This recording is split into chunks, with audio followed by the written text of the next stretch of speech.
bienvenue dans la maison du Seigneur. Amen. Amen. Sans plus tarder, je vous demande de se tenir debout.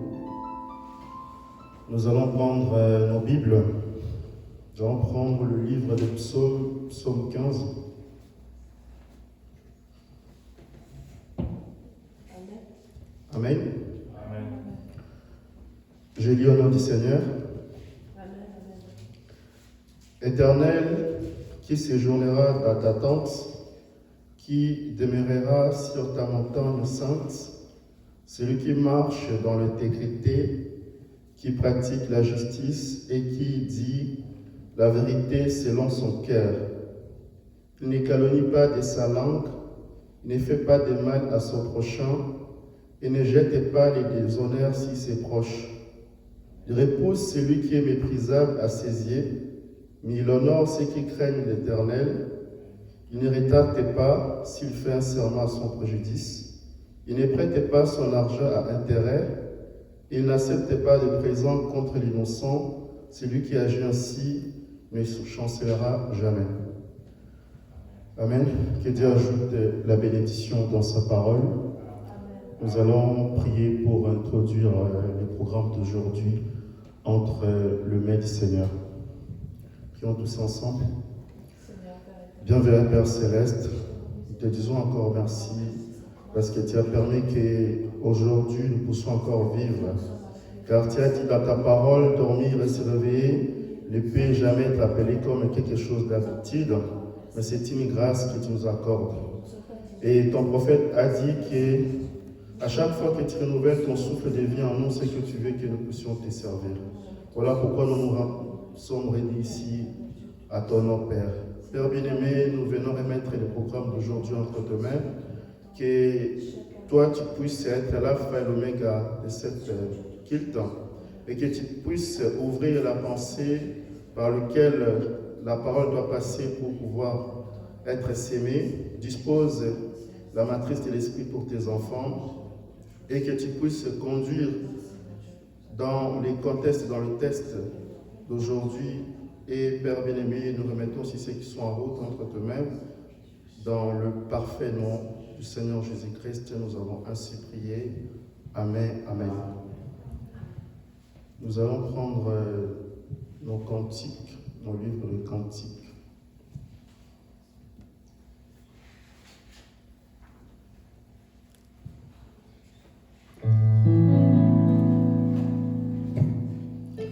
Cantique numéro 200.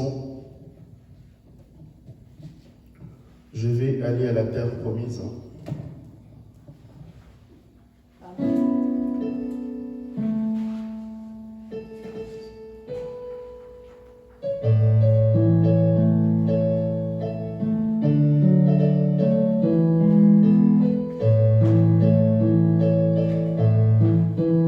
Page 52.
Amen.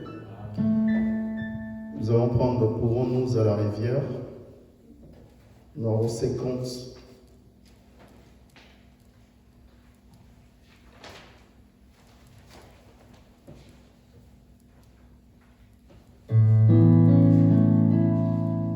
Page 19.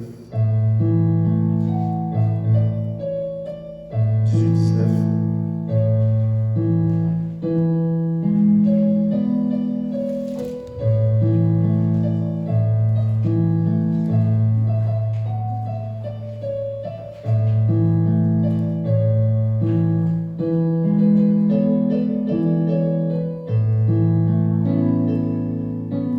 Pourrons-nous à la rivière, sortant du trône de Dieu,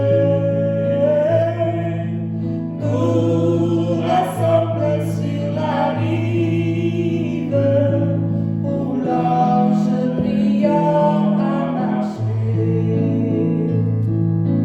Oui, nous allons nous rassembler à la merveilleuse rivière, avec tous les saints à la rive, qui coule du trône de Dieu.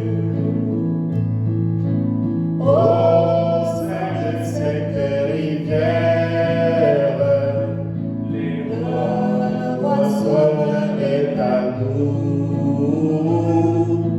Nous serons l'abri des peines sous la gloire du trône. Oui, oui, oui, oui.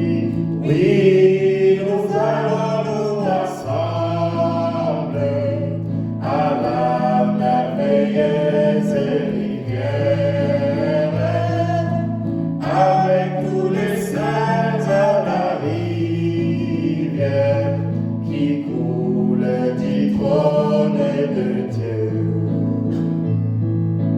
Au bord de cette rivière, qui nous baigne de son eau, nous marcherons en adorant, c'est sera un jour. Oui, oui, oui, oui, oui. Oui, nous allons nous rassembler à la merveilleuse rivière, avec tous les saints à la rivière, qui coule du trône de Dieu. Avant d'atteindre la rivière, nous déposons tout fardeau. La grâce nous délivrera, nous donnera pour nous. Oui, oui, oui, oui.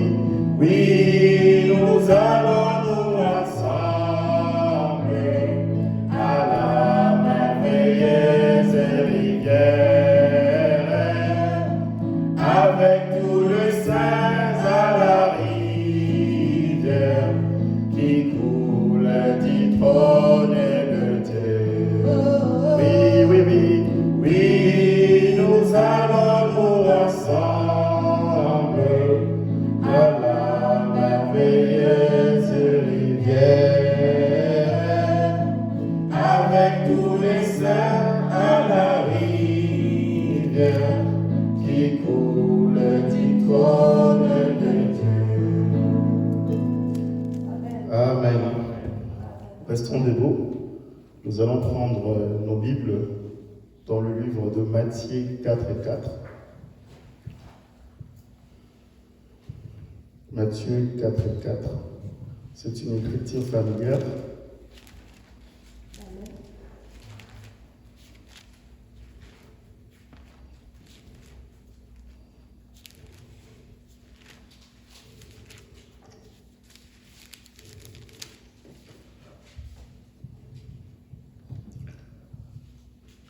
Jésus répondit, il est écrit, l'homme ne vivra pas de pain seulement, mais de toute parole qui sort de la bouche de Dieu. Amen. Amen. Nous allons enchaîner dans le livre de 1 Thessaloniciens 5, verset 16. Amen. Verset 16 à 17. Précisé. Soyez toujours joyeux, priez sans cesse. Amen. Asseyez-vous, que Dieu ajoute la bénédiction dans sa parole. Amen. Encore une fois, shalom. Shalom. Soyez le bienvenu dans la maison du Seigneur. Amen. Le prophète de Dieu dit dans le sortir du camp, quand vous lisez tout au début, il dit la meilleure des choses qu'on peut dire à un frère ou à une sœur, que Dieu vous bénisse. Dites à la personne qui est à gauche ou à droite de vous que Dieu le bénisse richement. Que Dieu vous bénisse richement. Que Dieu soit votre force. Que Dieu soit votre force. Que Dieu soit tout ce que vous désirez dans votre cœur. Que Dieu soit tout ce que vous désirez dans votre cœur. Amen. Amen. Je remercie mon bien-aimé frère qui est présent. Amen. Je pense que certains parmi nous le connaissent. Ce n'est pas quelqu'un de nouveau. Amen. Que Dieu vous bénisse. Et Amen. nous croyons que toute la famille dans le ciel, sur la terre, porte tous le même nom, le nom du Seigneur Jésus-Christ. Amen. Amen. Et nous sommes contents que vous soyez là. Amen. Amen. Amen. Parce que nous sommes dans l'expectative d'attendre du Seigneur Jésus-Christ. Et quand nous venons à l'église pour pouvoir écouter des gens, pour pouvoir critiquer, le diable est là pour nous montrer des gens à critiquer. Amen. Mais si nous venons dans l'église dans le but d'écouter le Seigneur Jésus-Christ, alors Dieu est là pour donner à chacun ce que son cœur désire. Amen. Amen. Voilà pourquoi, quand nous serons dans le ciel, les anges ne vont pas chanter grâce étonnante. Amen. Parce que Dieu n'était pas mort pour eux. Amen. Et ils ne connaissent pas la grâce. C'est nous qui connaissons la grâce. Parce que quand nous avons péché, le Seigneur Jésus-Christ a quitté son trône pour venir mourir pour nous. Amen. Amen. Voilà pourquoi quand nous serons là-bas, la grâce, nous allons la chanter. Amen. Et je sais que parmi nous, il y en a certains qui ont des besoins, que Dieu puisse répondre à leurs prières. Il y en a certains parmi nous, veulent que Dieu puisse leur donner la bonne santé. Amen. Et je crois que nous ne prions pas un Dieu de mort. Amen. Nous ne prions pas un Dieu historique, mais nous prions un Dieu vivant. Amen. Nous ne sommes pas comme le mahométan et ils gênent tous les jours. Mais quand ils ont des maladies, lorsqu'ils partent chez Allah, Allah ne peut pas leur guérir. Mais moi et toi, quand nous avons la maladie, nous avons des problèmes, nous venons à l'église pour que Dieu puisse nous donner la solution. Amen. Amen. Et je vous ai toujours dit que le Dieu que nous prions n'est pas un Dieu muet.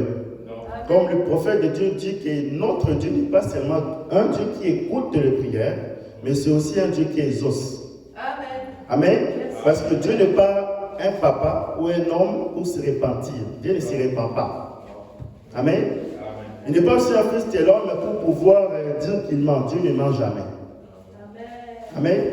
Voilà pourquoi c'est important quand nous venons ici d'être toujours reconnaissant en Dieu. Parce que le prophète de Dieu dit à chaque fois que Dieu donne le souffle de vie, c'est pour que nous puissions les servir. Pour que quand nous venons à l'église, quand nous allons prêcher la parole puisse nous corriger. Amen. C'est très important. Vous allez m'excuser pour ma voix parce que j'ai un peu délangé, j'ai du mal un peu à parler. Amen. Donc notre Dieu est capable. Amen. Et je dis toujours que si j'étais l'ambassadeur du Congo et que j'étais venu ici en France pour représenter le Congo, c'est juste un exemple, alors toute la puissance du Congo, je le représente. Ma parole équivaut à la parole du Congo. Et de la même façon, si je suis l'ambassadeur de Christ, si j'ai été reconnu en tant qu'ambassadeur, alors toute la puissance du ciel sont là pour appuyer tout ce que je vais dire. Aussi longtemps que je me tiens dans la parole. Amen. Et je crois de tout mon cœur que si vous avez des problèmes, Dieu vous a déjà donné la solution. Amen. Pas demain, aujourd'hui. Amen. Donc, avant de commencer notre série de prédications, comment construire une relation personnelle avec Dieu, je vais faire un rappel de série de questions que j'avais déjà commencé à répondre la fois passée, juste pour vous mettre dans le contexte. Donc j'avais réussi 5 questions. Dans la première question, c'était à propos des liens familiaux partis qui font le genre mère-gêne ou mariage raté ou autre. Comment couper cela, car même chez les chrétiens, nous retrouvons cela. Amen. Amen. Ça, c'était la première question. La deuxième question, c'était comment savoir qu'une maladie survenant vient de Dieu ou du diable. Moi, je pense que c'est une très bonne question. Et je vous avais dit qu'on n'aura pas le temps de l'aborder dans tous les contextes. Et je vous avais dit qu'une fois que nous allons finir cette prédication, on verra comment Dieu va guider les choses. Nous allons prêcher comment briser le lien familial qui nous enchaîne. Amen. Donc on aura le temps d'en parler. Amen. Parce que vous devez savoir que Dieu peut parfois permettre qu'une maladie vous arrive dans la vie. Amen. Amen. Il permet peut-être parce que vous avez commis quelque chose qui est contraire à sa parole. Et pour vous remettre dans le droit chemin, il permet que la maladie vous frappe. Mais quand la maladie vous frappe, il frappe uniquement dans le corps. Amen. Mais le diable, quand il vous frappe des maladies, ça frappe votre corps, votre esprit, votre âme. Amen. Voilà pourquoi je vous avais donné un exemple. Quand vous écoutez les prophètes dans la démonologie, domaine physique ou religieux, il dit que quand je m'étais tenu là, je commençais à écouter mes autres collègues prédicateurs. Alors Dieu est descendu pour me frapper. Parce que ce que les autres prédicateurs les avaient conseillé n'était pas en accord avec ce que Dieu lui a dit. Amen. Donc Dieu lui avait frappé de la main. Donc on avait eu le temps de l'écouter, de le lire avec vous. Amen. Amen. Donc je vous avais dit que Dieu peut parfois permettre que la maladie vous frappe. Mais le danger aussi, c'est que quand le diable vous frappe, mais comment vous devez savoir si la maladie que j'ai, si ça vient de Dieu ou pas? Amen. Amen. Donc, le diable aussi peut vous envoyer des maladies. À part le diable, nous avons aussi l'hygiène. Lorsque quelqu'un ne respecte pas la loi de l'hygiène, la loi de la vie, alors certaines maladies peuvent venir auprès de lui. Amen. Je vais vous donner un exemple. Par exemple, nous avons souvent des enfants. Quand vous partez avec eux chez Zara, vous allez voir qu'un enfant a toujours tendance à prendre des habits qui ont des couleurs noires ou grises. Vous allez vous dire, pourquoi cet enfant, quand je regarde sa garde-robe, il a toujours des habits qui sont noirs, grisés, il n'a pas de vêtements clairs. Pourquoi? Et quand vous regardez bien ce genre des enfants, c'est des enfants qui n'aiment pas qu'on puisse lui dire que cet habit-là est sale, il faut le laver. Donc ils choisissent des vêtements de couleur noire pour cacher leur saleté. Amen. C'est une maladie. Amen. Et vous verrez que quand nous arriverons à l'hiver, comme les Français ont toujours cette maladie-là, quand on arrive à l'hiver, ils ne veulent pas se laver. Donc ils préfèrent aller acheter des déodorants, se pomper au corps.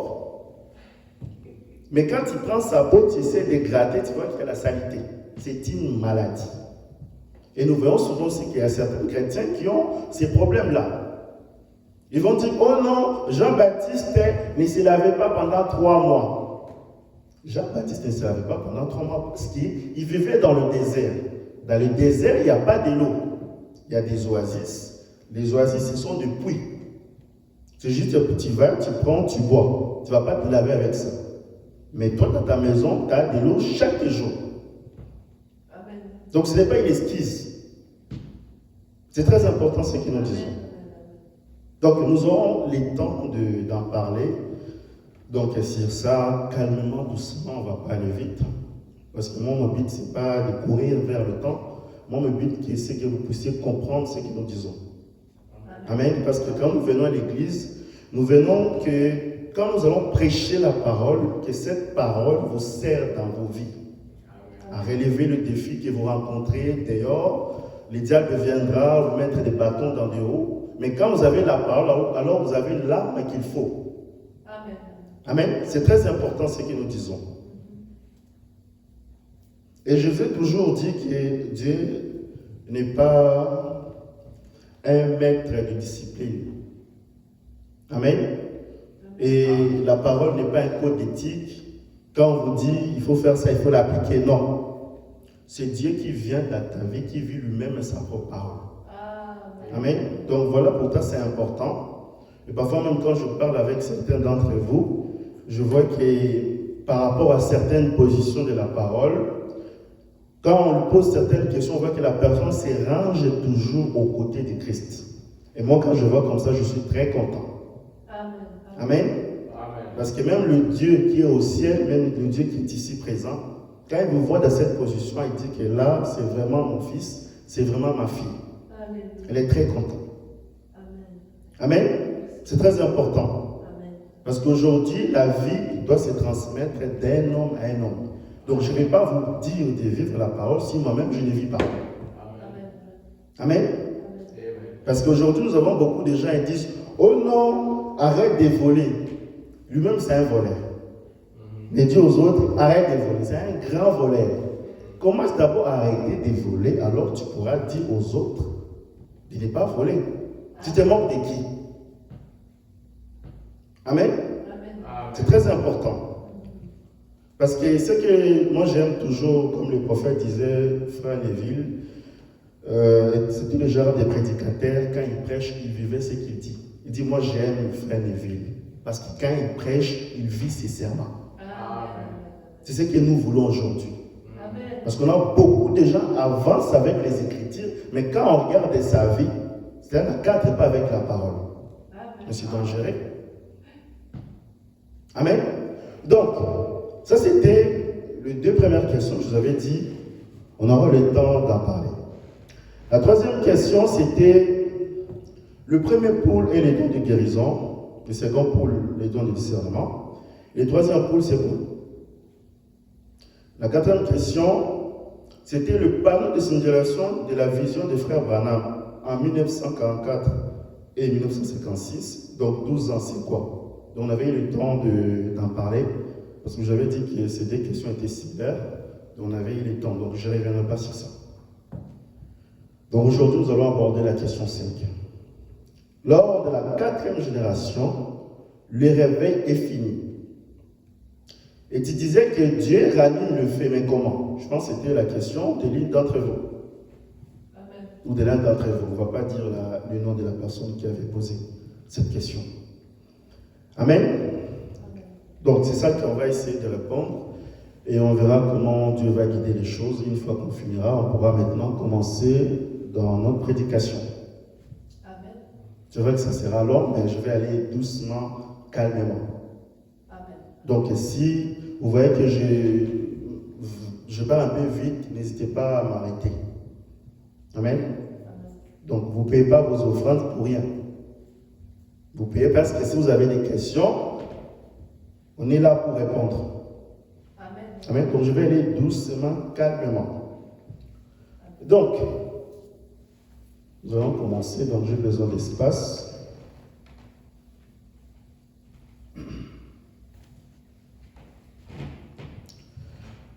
Je vais dire avec vous que Dieu ne change jamais sa manière de faire. Amen. La même chose qu'il avait fait dans les anciens temps, c'est la même chose qu'il va continuer de faire. Amen.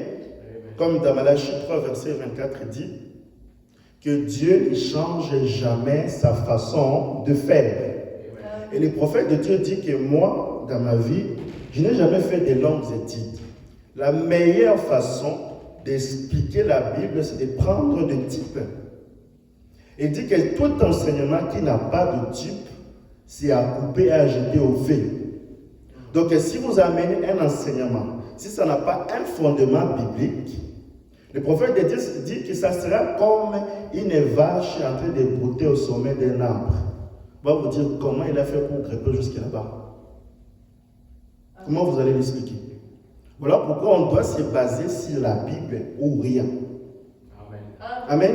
Donc, pour comprendre cela, nous allons expliquer comment ça s'est passé à l'époque de Paul. On va aller doucement, calmement. Donc, la fois passée, je vous avais dit avec vous que Paul, son ministère avait commencé en 53. Vous le verrez dans mon exposé. Et le message de Paul avait duré 3 générations, donc 120 ans. Donc de 53 plus 40, ça fait 93. De 93 plus 40, ça fait 133. Et de 133 plus 40, ça fait 173. Donc là, c'est une génération. Là, c'est 2 générations. Et là, c'est 3 générations. Est-ce que jusque-là, c'est? Amen. Amen. Amen. Et je vous avais dit que durant ces générations, les gens qui ont vécu à l'époque de Paul avaient connu l'âge d'or. Amen. Ils avaient connu l'âge d'or.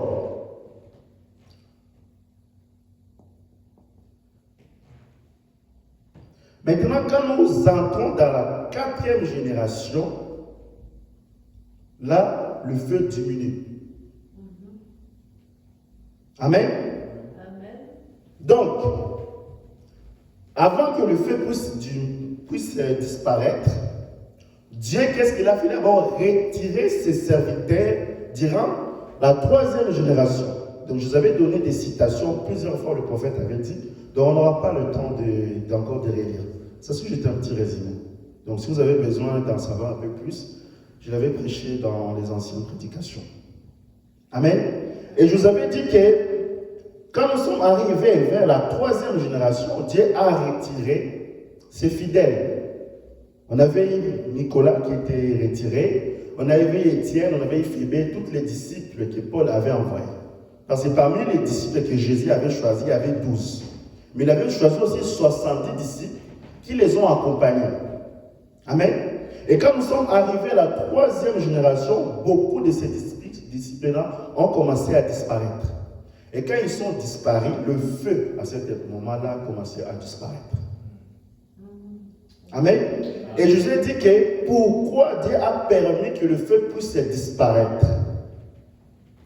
C'était parce que l'époque qui a suivi, après l'époque de Paul, il y avait l'âge des ténèbres qui avait commencé. Amen. L'âge des ténèbres avait commencé quand Paul a disparu. Ses partisans ont disparu. Alors l'introduction de l'âge des ténèbres a commencé. Mais vous devez savoir que pour allumer le feu, il faut qu'il y ait de l'obscurité. Parce que quand nous sommes dans la journée, vous n'allez jamais voir quelqu'un qui a une torche commencer à torcher la journée. Je vais voir. Non, il y a déjà le soleil. Il faut attendre que la nuit puisse arriver. Alors, en ces moments, vous pouvez allumer le feu.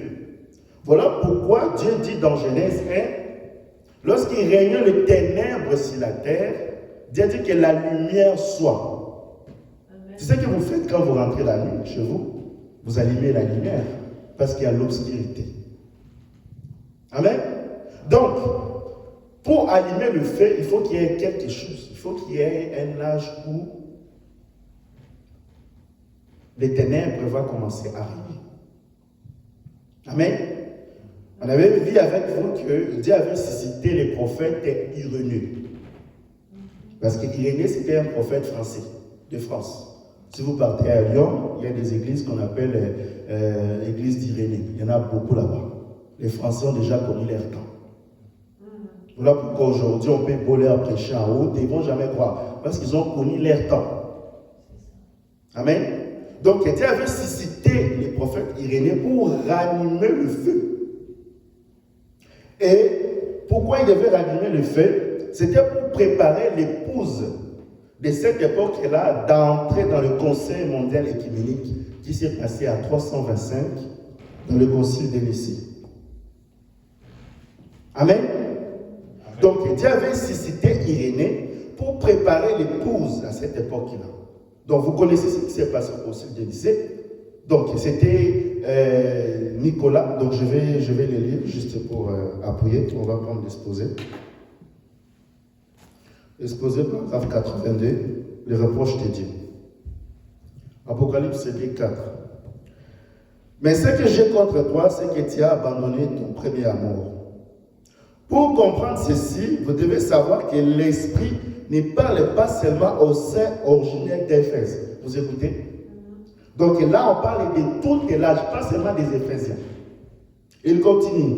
Ces messages s'adressent à l'âge tout entier, y compris les Laodicéens. Amen. Il continue. Qui a duré environ 120 ans. On a expliqué avec vous que l'âge de Paul a duré 120 ans, donc 3 générations. Ainsi, son message est destiné à toutes les générations incluses dans cette période. Laquelle période? Notre période à nous. Amen. Or, l'histoire se répète toujours. Vous écoutez? Donc l'histoire va se répéter, on va l'actualiser. Il continue. Il dit, dans la génération d'Israël, nous voyons une génération qui connaît un réveil. Or, je vous ai fait la différence l'autre fois, qu'il y a une différence entre génération et réveil. Une génération dit 40 ans, un réveil dit 50 ans. Vous devez savoir que chaque 50 ans, Dieu fait quelque chose. On avait connu les réveils d'Assouza Street en 1906. En 1956, les frères Branham est allé prêcher dans les tabernacles d'Assouza Street. Il est allé prêcher là-bas le jubilé d'Assouza Street. Amen. Amen. Donc ça, c'est des réveils. On n'aura pas le temps d'entrer là-bas. Mettez ça entre parenthèses. Nous continuons. Il dit, dans la génération d'Israël, nous voyons une génération qui connaît un réveil. Puis déjà, dans la génération suivante, le feu diminue. Donc, deuxième réveil. Dans la troisième génération, il peut rester quelques breuses. Amen. Encore rougeoyantes. Mais dans la quatrième génération, il peut ne plus rien rester de la flamme originelle. Vous écoutez? Donc, dans la quatrième génération, il n'y a rien. Oh non, on a un réveil, il n'y a plus de réveil. Parce que la Bible dit que dans le dernier jour, l'amour du grand nombre diminuera. C'est ce que nous voyons aujourd'hui. Un frère t'appelle, te dit que non, j'ai un problème. Frère, là, je passe un moment difficile. Tu as les moyens pour aider les frères. Tu dis, frère, on va seulement prier. Tu n'as pas l'amour. Amen. Ah, nous continuons. Alors, Dieu rallume le feu et les mêmes processus recommencent. Mais comment? C'est vrai qu'on va commencer. D'abord, on va actualiser dans notre génération. Donc, je vous avais dit que le ministère de Frère Branham avait commencé en 1906. Plus 40, ça fait 1946. Plus 40, 1986. Plus 40, 2026. Et je vous avais dit que durant ces générations, l'épouse avait connu aussi son âge d'or. Parce que les prophètes de Dieu disent que nous devons nous identifier avec quelqu'un de la Bible. Il a dit, moi j'ai prêché comme Paul. Amen. Et vous allez voir que le même processus va se répéter. Et quand nous arrivons dans la troisième génération du message, qu'est-ce que Dieu a fait en 2024 et 2023? Dieu a fait quoi? Il a retiré tous ses serviteurs, la quasi grande majorité, une dizaine des serviteurs de Dieu. Qu'est-ce que Dieu fait? Il les a retirés sur le chemin. Amen. Donc le même processus s'est répété. Est-ce que jusque-là, c'est bon? Amen. Amen. Donc, quand nous allons maintenant entrer en 2026, là, il n'y a plus de réveil. Mais Dieu, maintenant, il doit rallumer le feu. On a dit avec vous. Mais comment? C'est ça. Oh non, le prophète avait dit, quand nous allons arriver dans la 4e génération, Dieu va susciter un autre prophète. Le 8e de sa jeunesse. Si Dieu fait ça, il se contredit. Parce que nous savons que quand il avait dit à Jean, écris la lettre, envoie-les aux 7 messagers. Amen. Il n'avait pas dit 8, il a dit aux 7 messagers. Dans une semaine, on a 7 jours, on n'a pas 8 jours. Le 8e jour, le prophète dit, c'est l'éternité. Et dans l'éternité, on ne prêche plus la parole. Des gens décrivent des mimiques qui naissent. Quand on regarde la parole, on regarde les types, on voit que ça ne correspond pas. Les révélations, ça vient d'où? On ne sait pas. L'un de moi l'intention de les attaquer, non. Mais nous, nous tenons dans la parole ou rien. Amen. Amen. Amen. Et vous allez voir aussi, certains disent que, oh non, le prophète lui-même a dit que, Seigneur, je veux que mon fils Joseph puisse être un prophète. Bon, ça dépend de la manière dont il essaie d'expliquer. Parce que la Bible dit qu'un même verset peut avoir plusieurs sens dans la Bible. Amen. Parce que pour moi, un prophète, c'est un prédicateur. Le prophète même dit que tous les prédicateurs du Nouveau Testament, c'est des prophètes. Amen. Amen. Mais de quel genre de prophète le prophète a voulu dire là? Donc ça dépend de l'interprétation de chacun. Le frère Joseph Branham, son ministère, c'est juste le même ministère de frère Branham, mais dans la continuité. Amen. Josué et Caleb, ils n'avaient pas d'autre message à part le message de Moïse. Amen. Donc c'est très important. Maintenant, nous allons aller calmement, doucement.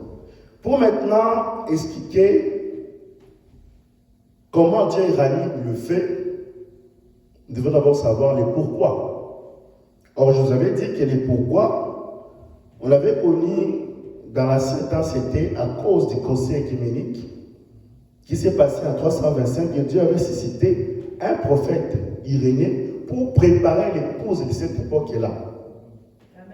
Vous avez connu comment s'est passée l'histoire de la France avec Jeanne d'Arc, comment les catholiques l'ont tué. Vous connaissez l'histoire, je ne vais pas entrer par là. Amen. Et le même processus va se répéter. Amen.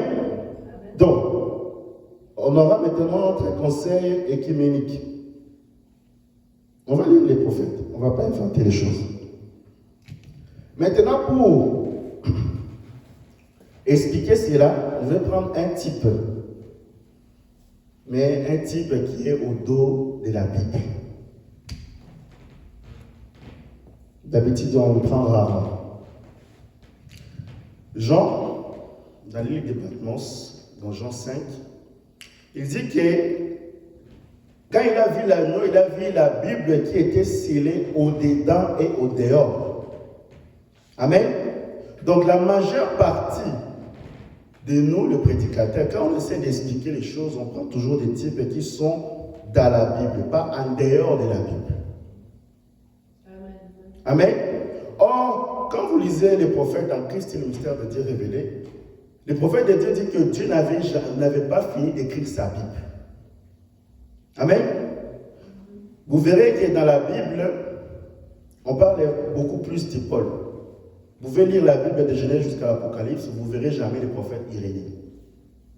Vous ne verrez jamais les prophètes de Colomba, ni même les noms de Branham. Amen. Donc la continuité de la Bible, c'est ce qui est au dos de la Bible ici. Amen. Donc c'est ce que je vais prendre. Donc pour pouvoir expliquer cela, donc je vais aller dans la vie des frères Branham.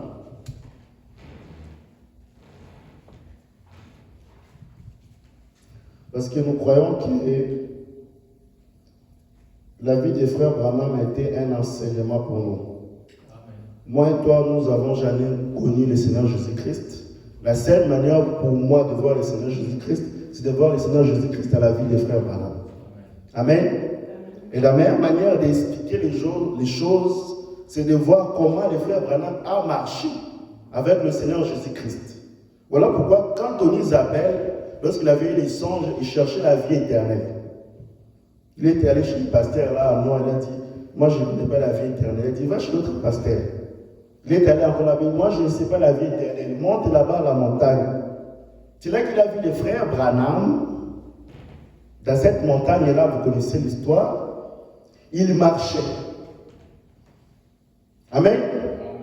Et il a dit, Tony Isabelle, si tu veux avoir la vie éternelle, suis mes pas comme moi je suis le pas de Christ. Amen.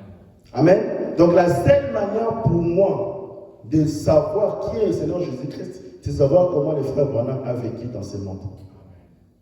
Amen. Voilà pourquoi il a dit, soyez mes imitateurs, comme moi je suis imitateur de Christ. Amen. C'est très important. Donc, dans l'histoire des frères Branham, il avait eu 5 enfants, vous connaissez. Il avait eu le premier enfant qu'il avait eu, c'était Billy Paul. Après, il y a eu Sharon Rose, dans le ventre de Hop. Après, Rebecca est venue dans le ventre de Meda. Maintenant, quand nous arrivons dans le 4e enfant, c'est là que le prophète a eu un songe. C'est là que nous allons comprendre, on va passer plus de temps. Qu'est-ce qui s'est passé réellement? Parce que dans les songes dont le prophète avait rêvé, il a dit que Seigneur, je vais avoir un fils. Mais quand l'enfant est venu, ce n'était pas un fils, c'était une fille. Il disait que non, je m'attendais à avoir un Joseph. Mais quand l'enfant est sorti, ce n'était pas Joseph qui était venu, c'était Sarah. Les gens sont venus, ils ont dit, frère Branham, tu as voulu dire Joséphine. Ils ont voulu se moquer des prophètes. Amen. Donc pourquoi Dieu a permis que ça soit comme ça? Amen. Parce qu'il savait qu'il y aura un temps, Sarah Branham sera le type de l'épouse, du ministère de l'épouse.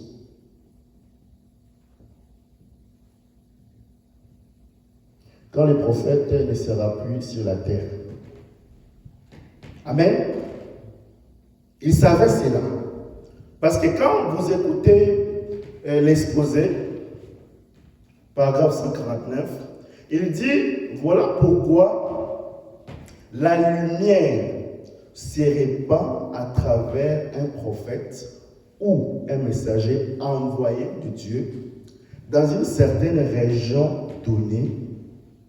Ensuite, cette lumière se répand à travers des ministères d'autres personnes qui ont été fidèlement enseignées. Amen. Donc, quand le prophète est rentré à la maison, donc ce sont le même ministère des frères Branham que Dieu a suscité les Éphésiens 4 pour continuer la même commission. Amen.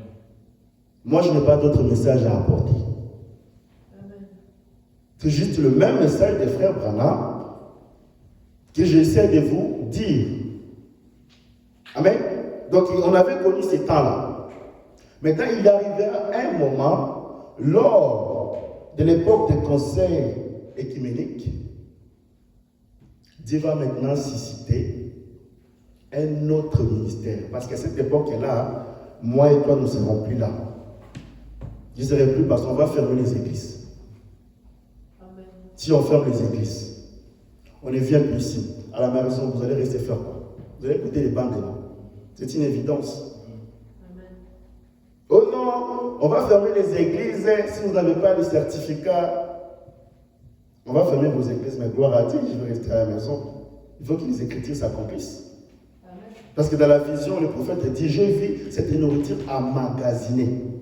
Donc il a emmagasiné la nourriture et il savait qu'il y aura un temps où les prédicateurs ne seront plus là. Donc dans la 4e génération, quand on va connaître ces mouvements des conseils mondiaux écuméniques, on va maintenant aller sur l'internet dans la voie dédiée à pour s'y dépendre.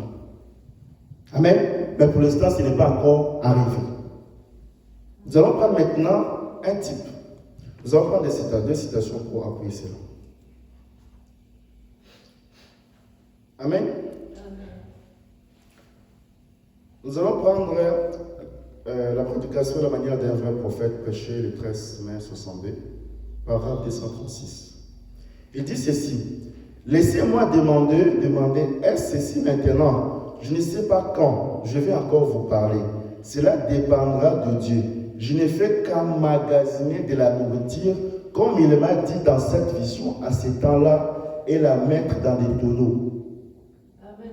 Amen. Donc vous connaissez l'histoire, comment à l'époque les prophètes enregistraient les bandes, etc. Donc ils savaient qu'il arriverait un temps où on va fermer nos églises. Parce qu'ici en France, la seule église que l'État reconnaît, c'est l'église catholique. Et moi, les autres églises de réveil, tout, ce sont des associations. Il suffit qu'ils disent qu'aujourd'hui, toutes les associations culturelles à leur bloc, c'est fini. Juste un mot. Ça déclenche tout. Amen. Donc, je prends encore une autre citation. Christ est le mystère de Dieu révélé. Prêché le 28 juillet 63, paragraphe 5.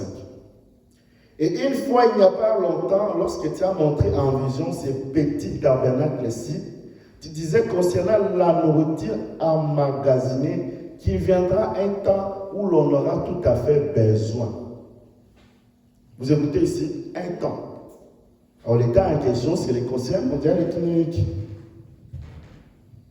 On ne va pas l'aborder. C'est juste, vous connaissez comment ça s'est passé. Amen. Donc, maintenant, comment Dieu fait pour rallumer le feu? Le feu était déjà rallumé. Amen. Donc, on a déjà nos bandes qui sont déjà emmagasinées. Je ne suis pas contre les gens qui prêchent les bandes, hein, parce que nous-mêmes, nous écoutons les bandes. Amen. Mais il ne s'agit pas encore. Le temps, il n'est pas encore venu. Le temps où nous devons mettre le banc et ne pas revenir à l'église. Parce qu'aujourd'hui, nous avons beaucoup de nos frères, ils disent nous allons coûter juste les bandes un tout petit peu. Parce qu'ils savent que si je viens à l'église, les diacres, comme je mène une mauvaise vie, ils vont commencer à venir à la maison. J'ai des copines. Donc, pour trouver une raison, donc moi je m'associe à des gens qui écoutent les bandes. Amen. Amen. Donc, ces motifs ne sont pas justes. Nous allons prendre l'histoire de Joseph de la Bible. Amen. Amen. Nous allons prendre Genèse 41.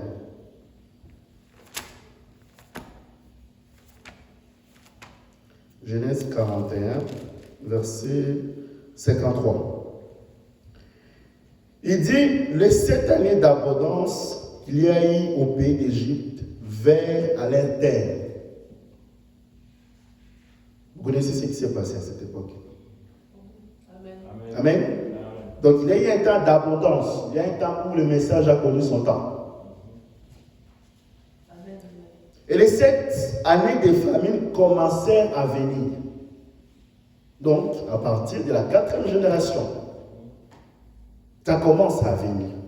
Il continue. Comme Joseph l'avait annoncé, il y avait la famine dans tout le pays. Mais dans tout le pays d'Égypte, il y avait du pain. Quand tout le pays d'Égypte fut aussi affamé, le peuple cria au pharaon pour avoir du pain. Le pharaon dit à tous les Égyptiens, allez trouver Joseph et faites ce qu'il vous dira. La famine régnait dans tout le pays. Joseph ouvrit toutes les réserves et vendit du blé aux Égyptiens. Vous écoutez? Ce n'est qu'à partir où il y a eu de la famille que Joseph a ouvert maintenant les réserves. Pas avant. Vous voyez que les types n'écolent pas. Quand les gens disent, oh non, nous allons écouter les bandes à la maison. Et quand on regarde les Écritures, on voit que ça n'école pas. Donc il fallait d'abord attendre que la période de la famille puisse arriver. Alors en ce moment, vous pouvez utiliser. Alors là, c'est en accord avec la parole. Amen. Voilà pourquoi Dieu pouvait donner au fils des frères Branham un autre nom. Un nom qu'est Josué, Caleb. Mais pourquoi il a choisi Joseph? Ça ne vous a jamais traversé l'esprit? Parce qu'il savait que Joseph Branham, son ministère, ça sera de rassembler tous ces bandes-là. Qu'au jour où nous aurons la famille, nous allons nous ressourcer dans des bandes, dans des audios, sur YouTube, etc. Amen. Amen. Donc c'est très important. Amen. Nous continuons. Mais le danger, c'est quoi? Il nous avait dit que Dieu ne se contredit jamais. Parce que si une écriture venait à contredire une autre écriture, c'est que Dieu se contredit. Mais si toi tu lis la parole et tu vois qu'une écriture contredit une écriture, c'est que ta façon de voir est erronée. Amen. Donc on avait dit que avec vous, qu'il y aura un temps. Mais pour l'instant, ce n'est pas encore arrivé. Amen. Donc nous allons maintenant prendre ce qui s'est passé aujourd'hui. Comme vous savez, beaucoup parmi nous dans le message ne veulent plus venir à l'église parce qu'ils savent que non, bon, nous recevons les bandes qui viennent de Branham Tabernacle. On ne va plus venir à l'église. Quand on leur demande les écritures, on ne sait pas. Écoutons le frère Branham lui-même le dit. On n'invente rien. Écoutons ce qu'il dit dans ses lettres. Parce que si le frère Branham, donc le frère Joseph Branham, a été amené à dire à ses fidèles de Branham Tabernacle de prendre le bande, c'est parce qu'il y avait un problème dans le Branham Tabernacle. Parce que j'avais fait une recherche. C'était durant le Covid 2020. Il y avait beaucoup de gens qui venaient dans Branham Tabernacle. Lors du Covid, vous savez qu'il y avait des respects qu'il fallait respecter. 4 mètres, 1 mètre de distance. Comme il y avait beaucoup de monde, les frères Branham s'est dit, bon, je ne vais pas accueillir tous ces gens-là. Amen. Et la commission, l'ordre qu'il avait donné à ses fidèles, a dit, restez à la maison le temps que nous puissions agrandir notre église. C'était à cause du Covid que le frère Joseph Branham disait dans son ensemble d'écouter les bandes à la maison. Et il ne restait pas simplement à la maison parce qu'il venait aussi les jours de la semaine. Amen. Il y avait des chrétiens qui venaient dans Branham Tabernacle, 30 minutes ils priaient, après ils sortaient pour que les autres entrent.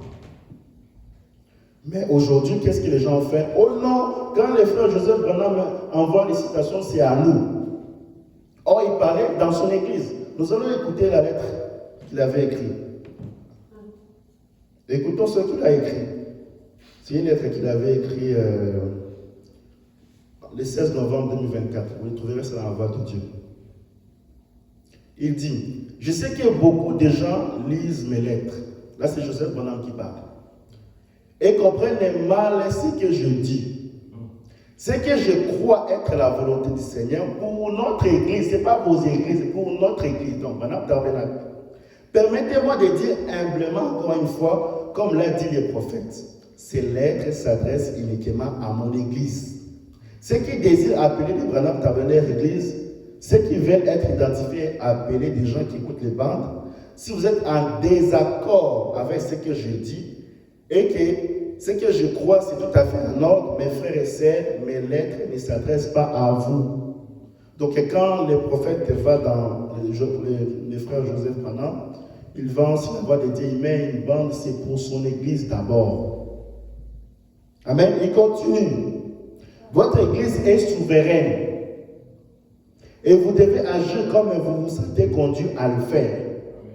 Est-ce que c'est les frères Joseph Branham qui les a poussés d'écouter les bandes? Non, il a dit vous êtes souverains. Mais eux, ils ont organisé une doctrine autour de ça. C'est ça le danger. Et il continue, vous le lirez aussi dans l'autre lettre qu'il avait écrite le 22 octobre 2022. C'est la même chose. Si vous avez le temps, je peux vous donner à la fin. Amen. Donc, vous allez voir que les gens ne répètent pas toujours ce que le messager a dit. Ils ajoutent toujours leur interprétation, leur manière de faire. Or, on a dit avec vous qu'il y a des prophètes, donc le frère Joseph Branham, prophète ou prédicateur, appelez-le comme vous voulez, a dit, je m'adresse à mon église. Votre église est souveraine. Amen. Prenons exposé l'âge de l'église de Smyrne. Paragraphe 149. Nous retrouvons exactement les mêmes modèles de chaque âge. Voilà pourquoi la lumière vient à travers un messager donné par Dieu dans une certaine région. Ensuite, à partir de ces messagers, la lumière se répand à travers le ministère d'autres personnes qui ont été fidèlement enseignées, mais il est évident que tous ceux qui sortent n'apprennent pas toujours combien il est nécessaire de ne dire que ce que le messager a dit. Combien il est nécessaire de répéter que ce que le messager a dit. On écoute avec vous, le frère Joseph Branham, il disait ça dans son ensemble. Mais ils écoutent ça tous les jours. Pourquoi ils ne s'arrêtent pas? Amen. C'est ça le danger. Amen. Donc, c'était une petite résumé de la question. Mais on va laisser ça comme ça, on va équilibrer. Parce qu'il y en a certaines personnes, quand ils nous écoutent, ils pensent qu'on est contre eux. Amen. Amen. On n'est pas là pour prêcher contre nos frères, mais on est là pour prêcher en faveur d'eux. Amen. Parce que si vous ne faites pas attention, comme on a beaucoup de fanatiques aujourd'hui, dès qu'on va assigner ça, ils vont prendre des citations. Ils vont dire, vous voyez, vous, les gens qui écoutent les bandes, vous êtes tous des fanatiques, des démons. Cet esprit-là n'est pas de Dieu. Amen. Dieu donne sa révélation à qui il le veut. Amen. Amen. Prenons diapositive d'un mois, le 4 avril 54. Écoutez ce que le prophète dit. Mes amis, j'ai toujours essayé de garder l'équilibre sur le chemin. Si vous poussez très loin dans le formalisme et que vous êtes formaliste et ritualiste au possible, les gens s'accrochent à ça. Puis si vous ne faites pas attention, vous passerez à l'autre extrême. Or, l'autre extrême, c'est de l'égaliste. Et vous serez fanatique au possible. Mais il y a au milieu de la route où le véritable évangile, l'évangile saint est équilibré et prêché, et Dieu descend là et confirme la vérité. Amen. C'est ça l'évangile que nous prêchons. Amen. On n'est pas là pour les combattre. Amen. Amen. Mal voir n'est pas un péché. Quelqu'un qui est né avec, on ne va pas les condamner parce qu'il est né avec. C'est Dieu qui l'a voulu qu'il soit comme ça. Amen. Amen. Prenons encore une autre citation pour apprécier. L'Épître aux Éphésiens est comparable au livre de Josué. Prêchez les 1560. Paragraphe 10. Je ne voudrais en aucune façon essayer de mettre en doute quelque chose qu'une personne m'aurait dit comme venant de Dieu. Est-ce que nous, on refuse ce qu'ils disent là? Non. Ceux qui croient que nous devons remettre les prophètes sur la chair avec le bande. On n'est pas contre eux. Je ne vous ai pas interdit d'écouter les bandes. Nous-mêmes, nous l'écoutons. Amen. Amen. Je crois cela, même sans le voir dans les Écritures. Vous écoutez les prophètes. Je voudrais quand même croire la parole de ses frères. Il se pourrait bien que je m'attienne simplement à la Bible. Mais quand même, je crois que les frères peuvent tout simplement avoir mal compris la chose d'une façon ou d'une autre. et qu'il s'est peut-être un peu embrouillé. Néanmoins, je crois toujours qu'il est mon frère. Oh, merci Seigneur. Amen. Nous, c'est pas comme ça. C'est ça le problème. Dès que certains croient la seconde venue et les autres ne croient pas la seconde venue, dès qu'ils se croisent en route, toi tu crois quoi? La seconde venue? Ah, tu es mon frère. Toi tu crois quoi? Oh, tu ne crois pas ça? C'est un démon. Oh là là. Quand ils organisent des conventions, ils n'invitent pas les gens qui ne croient pas de la même façon qu'eux. Amen. C'est dangereux. C'est grave. Amen. C'est dangereux. Mais oui. Voilà pourquoi les prophètes donnent l'exemple de son ami Pérégrine. Il dit, Pérégrine, si tu viens à Tucson, tu trouveras plus de 7 ou 9 interprétations de ma même doctrine. Il a dit, la chose que je vais te dire, d'être toujours en équilibre avec la parole. Amen. C'est la chose capitale. Amen. Amen. Amen. Qui ne croit pas comme moi je crois, c'est mon frère. Amen. Amen. Amen. C'est ça le plus important. Alléluia. Merci Jésus. Parce que Abraham et Lot, ils n'étaient pas toujours d'accord. Il dit, si tu vas à gauche, moi je pars à droite. Si tu vas à droite, tu pars à gauche. Mais c'était des frères. C'est ça. Quand on avait arrêté Lot, vous écouterez vous pouvez lire dans Hébreux 7, c'est Abraham qui avait rassemblé 300 soldats pour aller délivrer son frère dans la bataille des rois. Donc parmi les divergences, notre manière de croire, nous devons savoir quel est le lien qui nous unit le plus. Amen. C'est l'amour. Amen. Et pas n'importe quel amour, l'amour divin, Amen. qui est au-dessus de l'amour filial. Amen. Amen. Et quand le prophète il est allé de l'autre côté, il a dit là-bas, seul l'amour entrera. Ce n'est pas vos mystères. Amen. Amen. Amen. Amen. Mais oui. Oh, moi je crois ceci, ce n'est pas vos mystères. Paul est écrit dans 1 Corinthiens 13. Quand bien même je connaîtrais tous les mystères. Quand même je connaîtrais tous les dons. Mais si je n'ai pas l'amour, je ne suis rien. Amen. Amen. Amen. C'est très important. Mais oui. Nous aujourd'hui, bon, dès qu'un frère ne croit pas comme moi je crois, bon, c'est un démon. Et le diable, il est content. Donc il prend la même parole, il vous donne. Vous battez. Lui, il part pique-niquer. J'ai dit, ces enfants-là, ils vont se battre. Moi, je pars tourner. Ils rigolent là où il est actuellement. C'est bon. Amen. Amen. Et le prophète de Dieu dit, quand vous écoutez Hébreux deuxième partie, il dit la véritable bataille, de la plus grande bataille aujourd'hui, ne doit pas se passer. C'est des doctrines où lui croit ceci, moi je crois cela, mais il dit qu'il doit se passer sur le principe de la parole. Amen. Oh non, les sept hommes sont révélés. Oh non, le mystère. Depuis que les mystères sont révélés, mais ta vie ne change pas. Tu es rempli de connaissances, mais quand on regarde ta vie, même la vie d'un païen, c'est meilleur que toi. Ça, c'est trop enfantin. Donc, on se préoccupe plus d'avoir la connaissance de Dieu, mais quand on regarde la vie de la personne, c'est à 10 km de la parole. Et c'est dangereux. C'est très dangereux. Amen. Je vais prendre une citation pour vous donner l'exemple qui s'est passé pendant le tabernacle où c'est la même chose qui se répétait. Hein. Il y avait le frère Adel, le frère Stelling qui se chamaillait par rapport à certaines doctrines. Écoutons ce que le prophète va dire. Les conseils qu'il va leur donner. C'est rangé aux côtés de Christ. Même la prédication en parle. Prêcher le 1er juin 62, paragraphe 21. Je vois qu'elle s'est acquis des petits satellites pour lesquels je suis reconnaissant. Frère Grace, que voici, et son groupe de Salzbourg, et les frères là au fond, qui viennent de prendre la place des frères Snelling à Utuka. Frère Adel, c'est le frère que le prophète avait ordonné au ministère. Vous l'écouterez plusieurs fois dans des citations où il avait donné la main d'association quand il a voulu ouvrir l'église. Il continue. Par ici, les frères Junior Jackson et ces précieux garçons qui sont des braves hommes, des merveilleux hommes de Dieu. Ils étaient tous des serviteurs de Dieu. Amen. Ils prêchent ce message. Pas d'autre message, hein, c'est le message ici.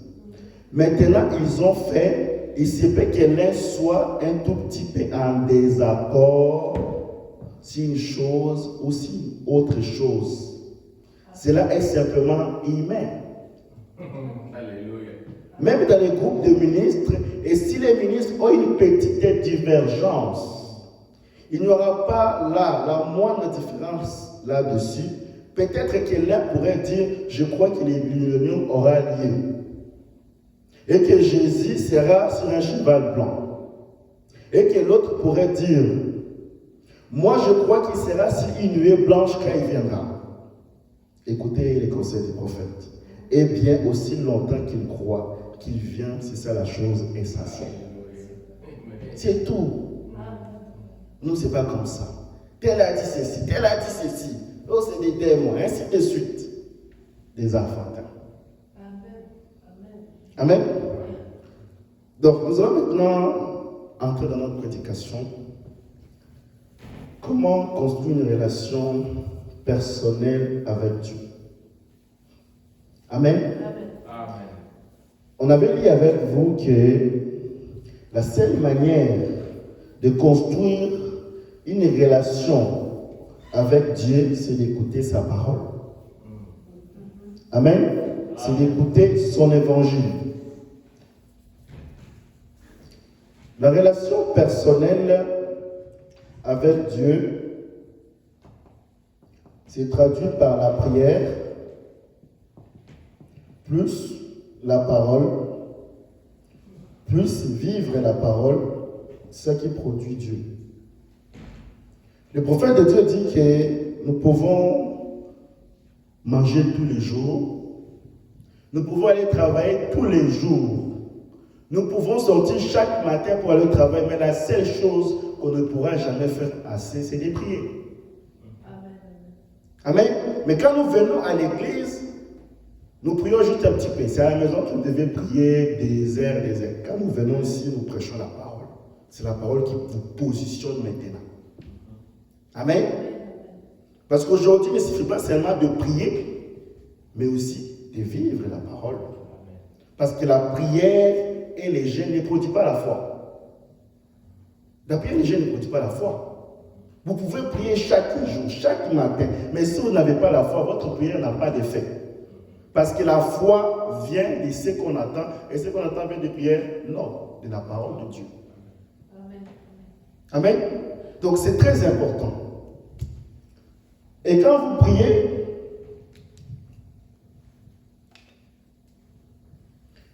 vous devez d'abord vous repentir. Parce que nous savons que Dieu n'écoute jamais la prière d'un pécheur. Amen. Amen. Parce que la Bible dit, repentez-vous les uns et les autres, dans Jacques 5, verset 16. Amen. Si quelqu'un vous a fait du tort, vous êtes dans l'obligation de pardonner. Parce que la Bible dit, pardonnez-nous nos offenses, et comme c'est une condition, amen, pardonnons aussi aux autres. Amen. Mais sauf que chez nous, aujourd'hui, on ne fait pas ça. Amen. Amen. Quand, par exemple, un couple, vous allez voir que la femme et son mari se sont chamaillés. Après, ils se sont réconciliés. 2 mois, 6 mois plus tard, ils se sont encore chamaillés. La femme vient dire au mari, tu te rappelles de tel jour, tu m'avais fait ça? Frère, quand tu vas comme ça, il faut savoir qu'il ne t'a jamais pardonné.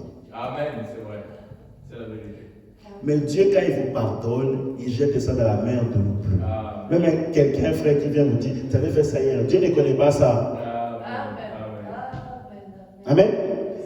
Ceux qui ont fait un peu d'informatique, comme c'est dans mon domaine, dans l'ordinateur, vous avez des fichiers. Vous avez souvent des fichiers. Après, demain, vous dites, ah bon, je vais supprimer ces fichiers-là. Vous supprimez, non? Mais, dans l'ordinateur, on a une application qui s'appelle Corbeille. Vous supprimez. Ça disparaît, mais ça apparaît dans les corbeilles. Après quelques jours plus tard, j'avais supprimé ces dossiers. Où est-ce que je vais aller les retrouver? Vous partez dans vos corbeilles, vous restaurez, ça révèle là où c'était. Et certains chrétiens sont comme ça. Dès qu'il te pardonne, il faut supprimer la chose qui t'avait offensé à ton frère. Tu supprimes, mais après quand tu supprimes, tu vas dans les corbeilles, tu remets encore. Tu te rappelles de tel jour. Quand vous supprimez quelque chose, quand vous pardonnez quelqu'un, effacez ça de votre souvenir. Amen. Vous supprimez dans vos fichiers, vous pardonnez dans vos corbeilles, vous supprimez. C'est comme si ça n'existait pas. Amen. Amen. Mais nous avons aussi aujourd'hui des légalistes dans ces messages. Parce que les légalistes, en fait, quand ils te pardonnent, vous devez savoir qu'il y a une différence entre un chrétien et un légaliste. Un légaliste, quand il se répand, ce n'est pas la même chose qu'un chrétien.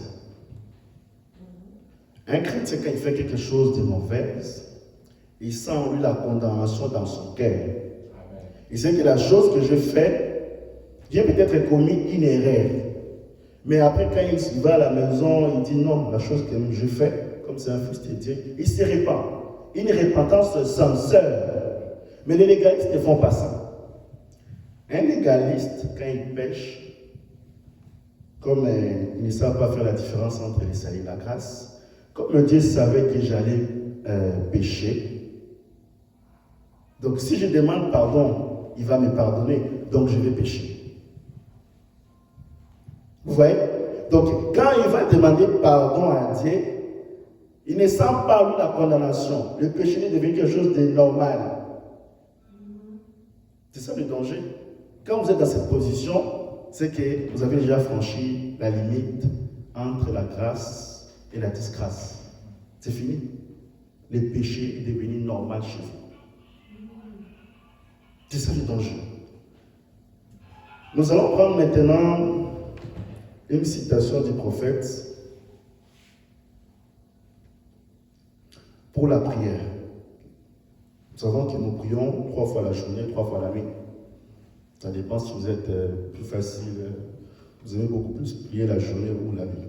Ça dépend. Parce que dans les anciens temps, il n'y avait pas de désert. Les nuits étaient réparties en veille. On n'avait pas 24 heures, non, il n'y avait pas ça. On avait des veilles. Amen. L'histoire de ma vie, Los Angeles, prêché le 19 avril 59, paragraphe 4. Si jamais vous aimeriez que je prie un mouchoir pour vous, eh bien, je le ferai volontiers. Il vous suffit de m'écrire à la boîte postale 3.2225, Jeffersonville. Ou si vous ne souvenez plus de la boîte postale, écrivez simplement Jeffersonville. C'est une petite ville d'une population d'environ 35 000 habitants. Tout le monde me connaît là-bas, alors il nous fera plaisir de prier sur un mouchoir, de vous l'envoyer. Frère Branham, bon, nous avons beaucoup de saints en faisant cela. Vous recevez en même temps une petite circulaire où il est dit que tout autour du monde, il y a des gens qui prient chaque matin à 9h, à midi et à 3h, donc 15h. Vous pouvez vous imaginer de l'autre côté du monde à quelle heure de la nuit il faut qu'on se lève pour faire cette prière. Alors, ces dizaines de milliers et des milliers de gens adressent tous leurs prières à Dieu exactement au même moment pour ce ministère, pour votre maladie. Dieu ne peut vraiment pas refuser cela. Amen. Donc, nous avons des heures à prier. 9h, midi, 15h. Oh non, bon, si je suis par exemple au travail, je fais comment pour prier? Parce que la Bible dit, si vous voulez prier, allez dans votre maison, dans un lieu secret à Genève. Mais vous êtes au travail, vous allez faire comment? Amen. Amen. Et quand la Bible dit que allez dans votre chambre pour prier, ce n'est pas une chambre physique que vous voyez là, non. Amen. Parce que Dieu n'habite pas une maison faite des mains des hommes. Dieu habite dans votre cœur. Si vous marchez en route, vous voyez que vous n'avez pas le temps. Vous pouvez prier même dans le cœur. Dieu écoute. Il dit, je sonde le cœur et le rein.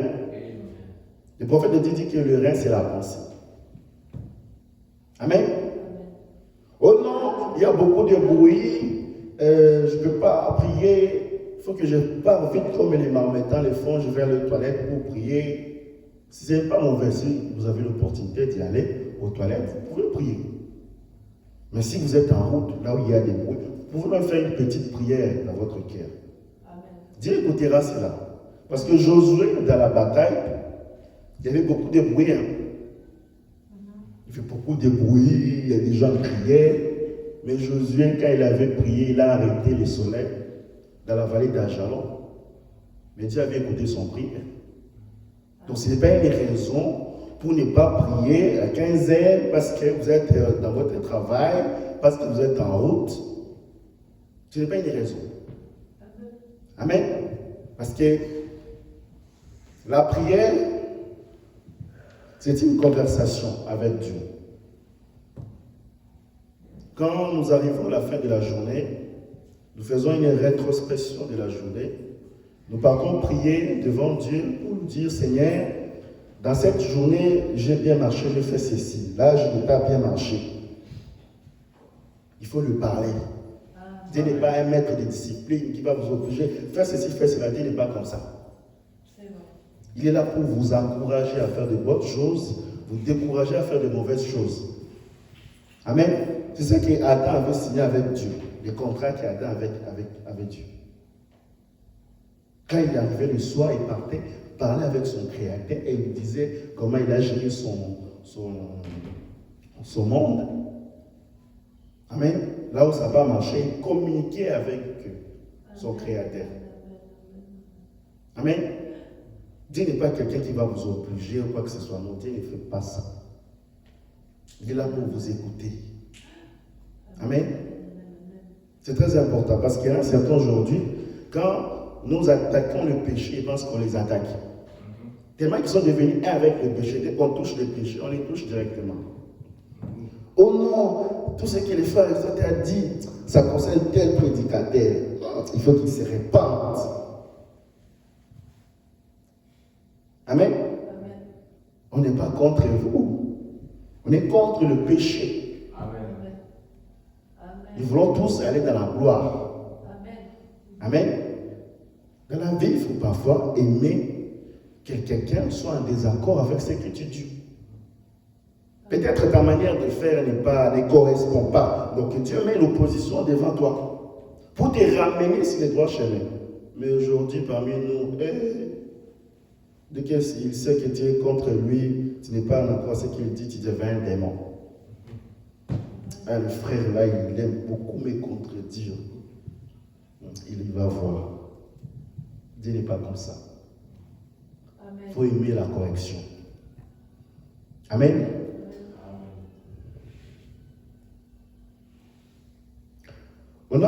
Donc nous allons prendre maintenant les 3 choses que Dieu donne à un chrétien après avoir développé une relation personnelle avec lui. Ce sont ces 3 choses-là. Nous allons prendre exposer le paragraphe 50, plutôt page 50. Ses cheveux blancs comme neige. Page 51, exposé de cet âge. Jean remarquait d'abord et mentionnait la blancheur de ses cheveux. Ils étaient blancs et brillants comme la neige. Ce n'était pas à cause de son âge. Vous écoutez? Amen. La blancheur, ce n'est pas à cause de son âge. C'est un ancien. C'est parce qu'il a 70 ans. Et pas à cause de son âge. Écoutons ce que le prophète appelle ancien. Oh non, les cheveux d'une blancheur éclatante ne sont pas un signe d'âge. Vous écoutez?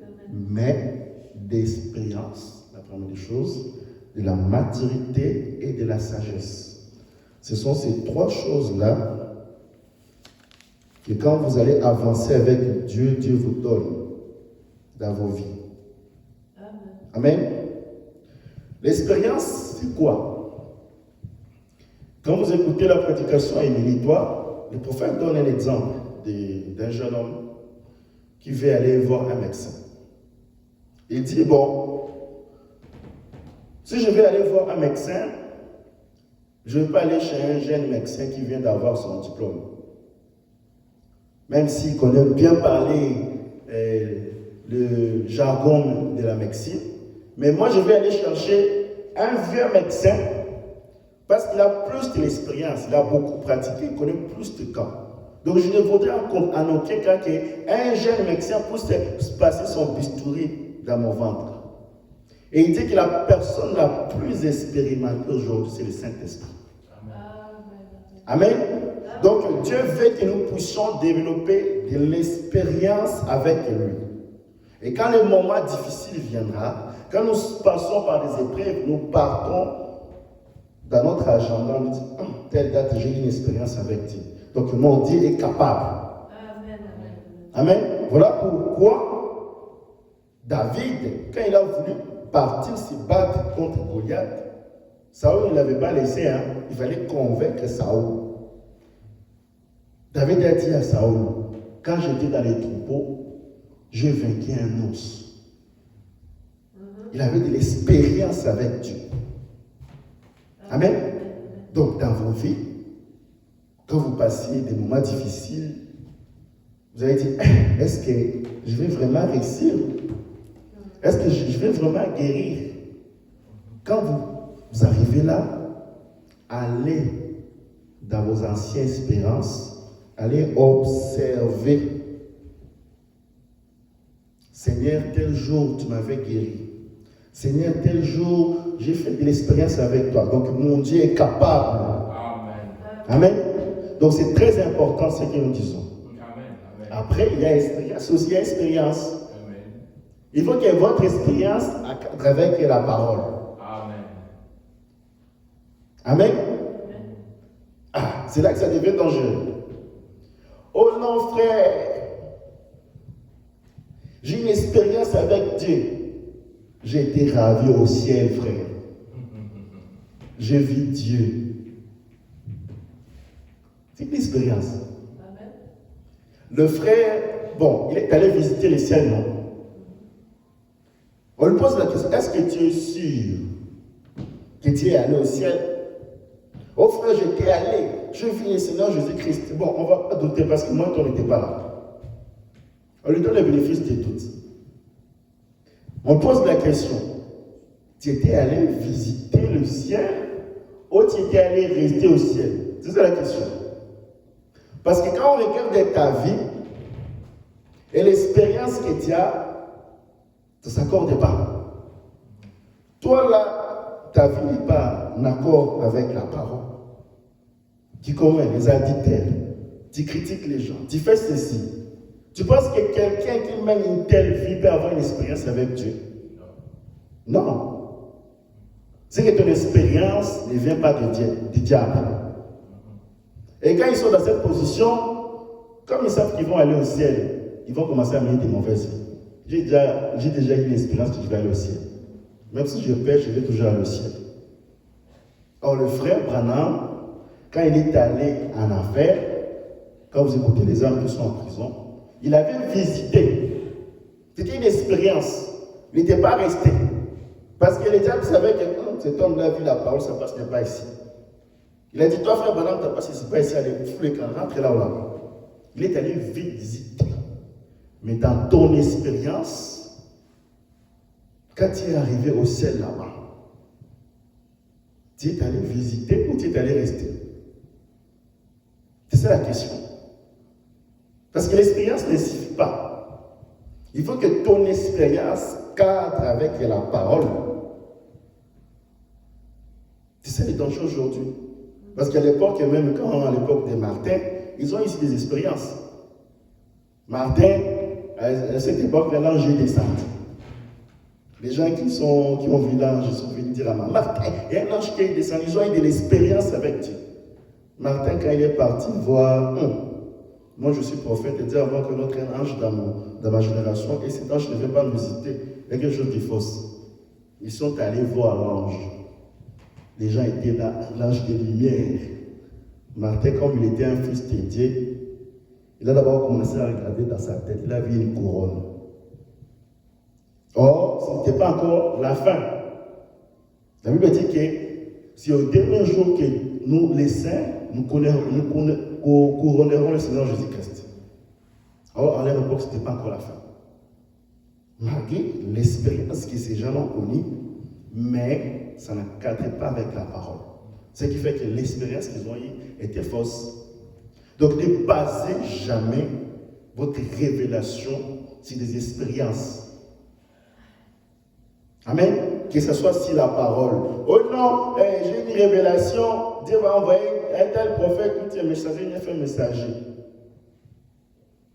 Est-ce que ton expérience cadre avec la parole? Non. Nous voulons que ce que la parole dit ou rien. On ne veut pas des interprétations d'autres personnes. Amen. Voilà pourquoi on a dit avec vous l'exposé.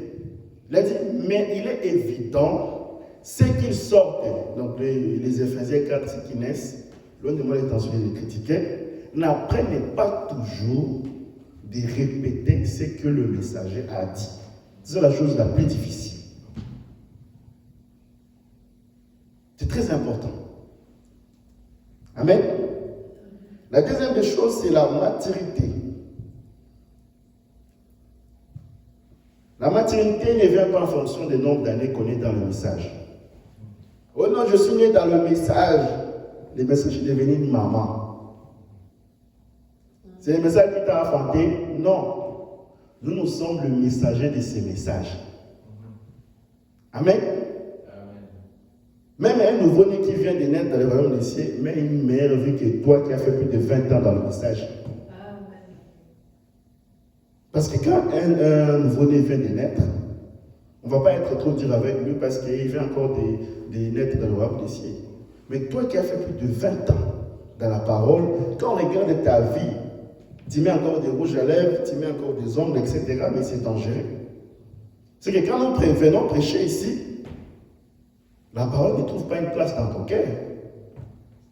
Donc faites très attention quand nous prêchons la parole. Quand vous sortez d'ici, quelle est votre attitude vis-à-vis de cela? Parce qu'il n'y a que 3 sortes de chrétiens dans une église. Nous avons les croyants, les soi-disant croyants et les incroyants. Si tu étais un croyant, tu allais faire de la parole. Quand on prêche la parole, ça doit produire la vie.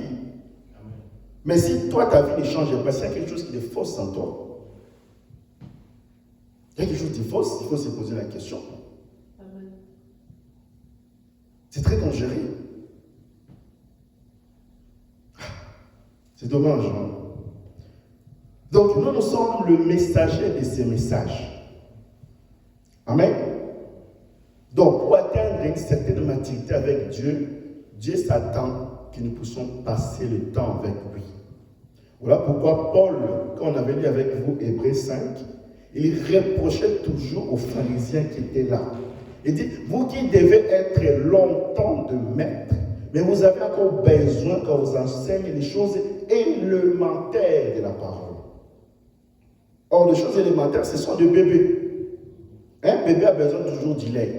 Si tu lui donnes les poulets là, ah bro, on va venir t'arrêter parce qu'il n'a pas des dents pour croquer. Il faut lui donner du lait. Que Dieu te bénisse, frère. Amen. Que Dieu te donne le mariage. Amen. C'est bien. Vis la parole, les frères se fâchent. Parce que l'Apocalypse, c'est quand j'avais avalé le petit livre, Apocalypse 10, il a dit la bouche, ça sera dit mais quand tu vas l'avaler, ça sera amer. Amen. Donc certaines personnes qui pensent que les royaumes des cieux, c'est comme un tapis de fleurs, on va venir, on va aller, frère, c'est un chemin rocailleux. C'est qu'on vous a mal présenté le Seigneur Jésus-Christ. Amen. C'est un chemin rocailleux, c'est un chemin d'embûche, où les gens vont vous critiquer, vont vous maltraiter, vont tellement vous inciter au point que vous comptez même abandonner ces messages. Amen. C'est très important.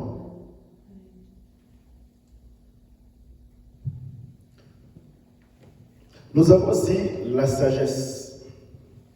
La Bible dit que la crainte de Dieu, c'est le commencement de la sagesse.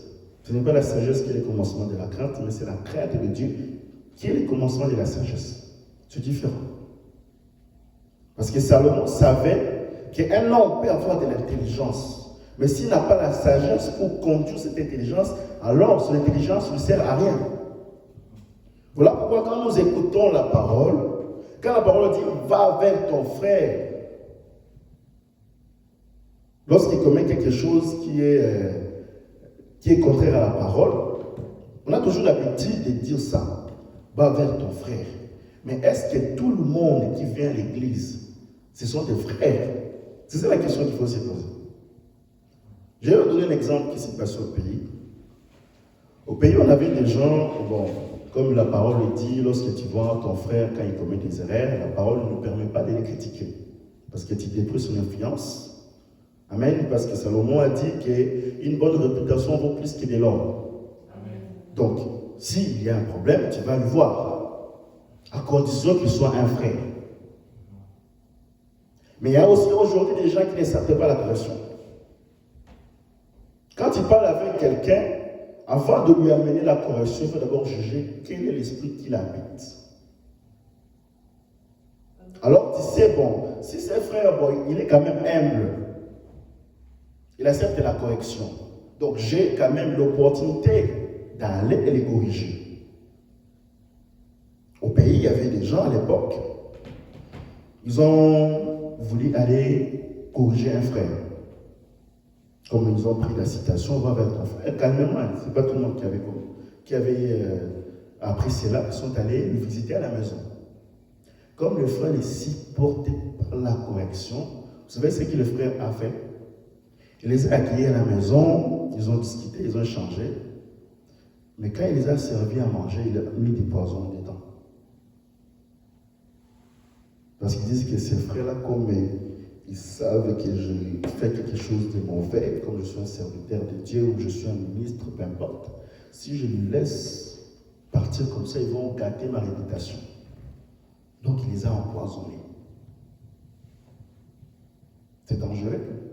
Pourtant, on a dit avec vous, la parole nous dit d'aller voir ton frère.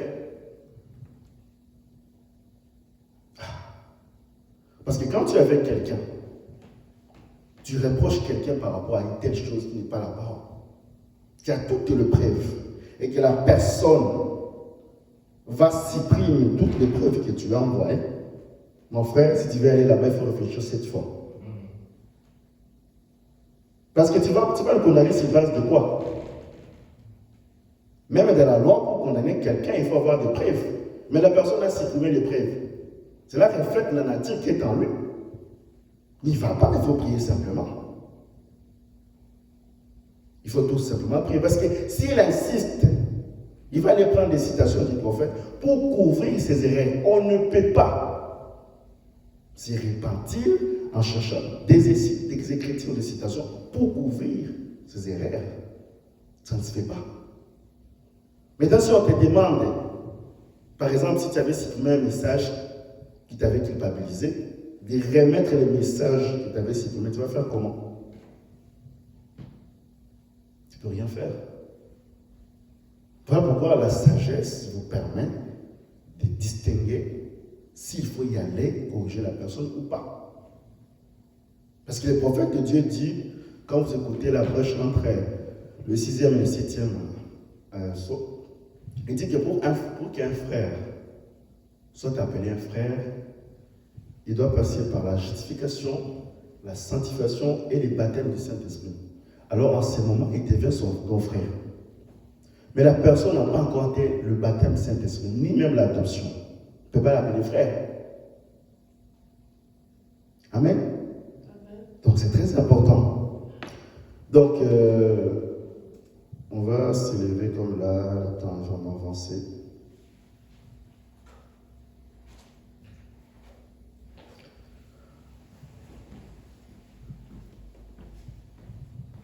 Amen.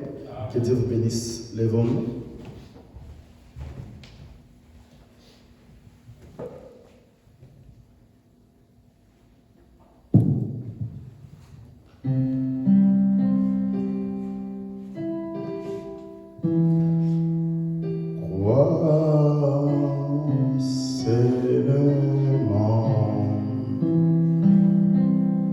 Tout est possible.